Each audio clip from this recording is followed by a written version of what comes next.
ওই হাড় কিপ্টের দলেরা, জানি তোরা কোনোদিন ঈদের দাওয়াত দিবি না, একদিনও ফোনও করবি না, জানি তোদের মন নাই। আয় আয় আমি তোদের দাওয়াত দিলাম ঈদের দিন, তোরা সবাই আমার বাড়িতে এসে লাচ্চা সিমই থেকে শুরু করে ঘুগনি থেকে শুরু করে যা মন চায় খাবি।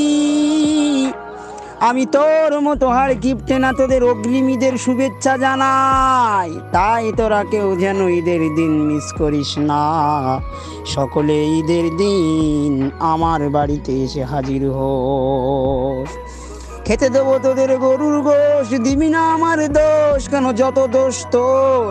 কত পার্বণ চলে গেল, আমার একবারও দাওয়াত করলি না ওরে হাড় কিপ্টের দল। খেতে দিস আর না দিস একটু পানিও খেতে দিলে তাও খুশি হতাম, কিন্তু না একবারও দাওয়াত করিস না। তাই আমি তোদের দাওয়াত করলাম, যেন আমার দাওয়াতটা তোরা মিস করিস না। ঈদ মুবারক।